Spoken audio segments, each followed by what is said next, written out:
I know he isn't made by Marvel, but who's stopping him? After all, he is the big fat man with the long white beard.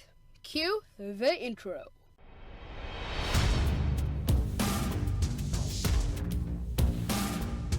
Hey Marvelites, it's me, Ryan. One of those guys that are not the Rhino. And that makes no sense at all. But I'm here doing a Christmas special, and what better video to do than a HQ Origins on Santa?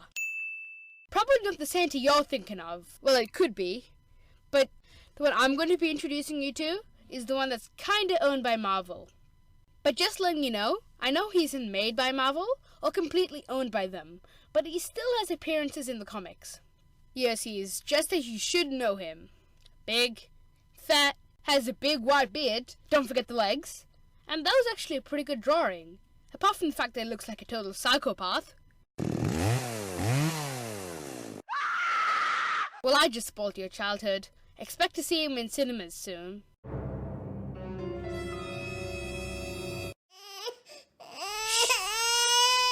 Shut up. Ugh. That should do it. But let's get back to the main bit of the video. He's not been in a lot of comics. Well, there's so little I can name most of them. Blade issue 4, Blade Undead Again, trade paperback, and everyone's favorite, Howard the Duck issue 3.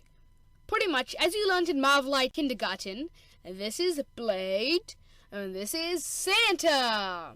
Yeah, probably not what you thought. Unless you're such a genius Marvelite that you were even hired to work at the Marvelite Genius Bar at the Not Apple Marvelite store.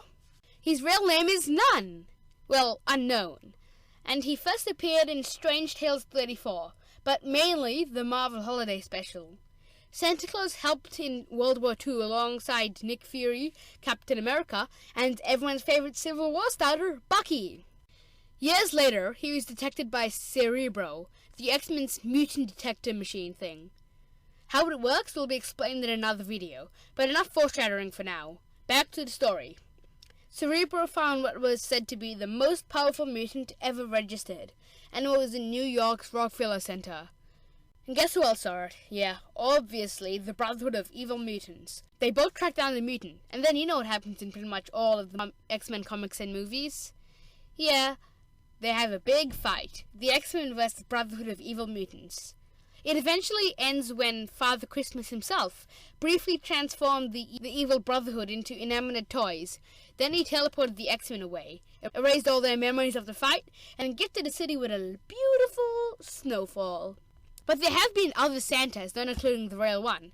A mole Santa, actually a criminal scam artist, asked children where they were living so he could deliver their presents. He then went to their houses still dressed as Santa, telling the children to let him in so he could loot their houses.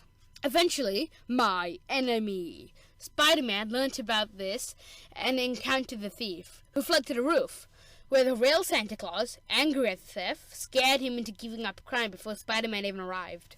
He even worked as a detective for a while, going by the name Nick St. Christopher, or Nick St. Christopher. I don't know, correct me in the comments. He used his naughty or nice sense to tell if they were good or bad. He helped a lot of people that you would probably know. A notable encounter includes teaming up with She-Hulk while solving a murder. Before leaving, Kris Kringle, who is Santa, gave She-Hulk a present, telling her to use it on Christmas for something special, which she exactly did when she got herself trapped in She-Hulk form. She opened the present, which allowed her to return to her human form to celebrate a normal Christmas with her family. What's next? Dark Ark, Deadly Toys, blah blah blah. Ooh, Ant-Man! This sounds good. Otto Octavius once took over Mr. Claus's workshop, imprisoning Santa and making all the elves make dangerous and deadly toys to injure the children that got it. Guess who one of those children were? Yeah, Cassie Lang.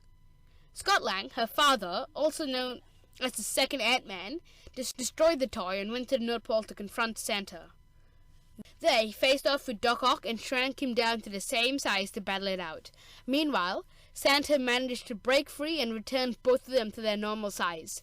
Dr. Octopus tried to escape, but he stopped by the one and the only Rudolph the red-nosed reindeer, who saved the day. His powers include magic, longevity, kind of shape-shifting, because he can shape-shift and he can make other people shape-shift, because how else is he supposed to fit down the chimney?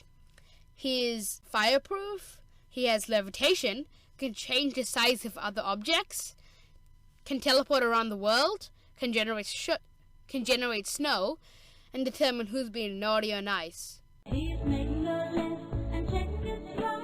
Gonna find out who's naughty and nice. Santa Claus is coming to town.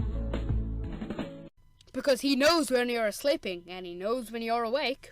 Well, I'm going to say bye here. And like always, I'm going to ask you if you'd like to subscribe, because then you can keep up with our content. And liking the video would really help. And today's Guess Who is this thing?